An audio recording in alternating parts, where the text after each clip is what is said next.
अस्सलाम वालेकुम। आज हम ब्रेक डाउन करेंगे बिजली के बिल्स का और उनमें क्या-क्या कंपोनेंट्स लागू होते हैं।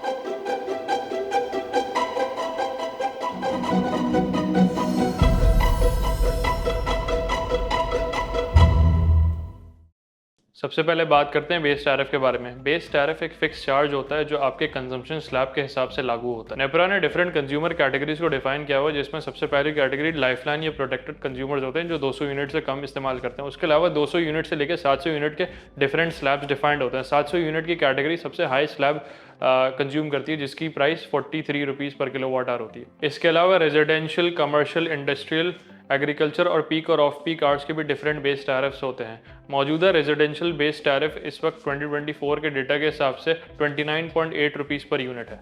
ये बेस टैरिफ FY24 के डिस्ट्रीब्यूशन कंपनी से रेवेन्यू रिक्वायरमेंट पे बेस्ड है, जिसमें एनर्जी की कॉस्ट, कैपेसिटी की कॉस्ट, T&D लॉसेस और डिस्ट्रीब्यूशन एंड ट्रांसमिशन के मार्जिन भी शामिल हैं। इसके अलावा क्वार्टरली एडजस्टमेंट और फ्यूल चार्ज एडजस्टमेंट्स के बारे में बात करते हैं। अगर क्वार्टर के आखिर में किसी वजह से operational cost, cost of capacity या ट्रांसमिशन एंड डिस्ट्रीब्यूशन लॉसेस के फोरकास्टेड फिगर्स और एक्चुअल फिगर्स में फ़र्क आता है, तो उस वक्त क्वार्टर के आखिर में ये एडजस्टमेंट्स लागू होती हैं। फ्यूल चार्ज एडजस्टमेंट्स यूजुअली हर महीने अप्लाई होती हैं, जो 2-3 मंथ्स बैकडेटेड की एक्चुअल फ्यूल कॉस्ट और फोरकास्टेड फिगर्स के गैप को ब्रिज करती हैं, ताकि पावर जनरेशन कंपनीज को जो उनको एक्चुअल जनरेशन की कॉस्ट में खर्चा आया है वो उनको रीइंबर्स करा जा सके। PHL सरचार्ज के बारे में बात करते हैं। पावर होल्डिंग सरचार्ज वो है जो गवर्नमेंट ने अपनी सर्कुलर डेट की लाइबिलिटीज़ को कमर्शियल बैंक्स के थ्रू फाइनेंस कराए। ये उन लोन्स का इंटरेस्ट कंपोनेंट होता है जो कंज्यूमर्स के बिल्स के थ्रू रिकवर होता है। फाइनली जनरल सेल्स टैक्स जो 18% है, और नॉन फाइलर्स के लिए इनकम टैक्स चार्ज भी होता है जो 5 से 7.5% के दरमियान चार्ज होता है आपके ग्रॉस बिल के अमाउंट के ऊपर।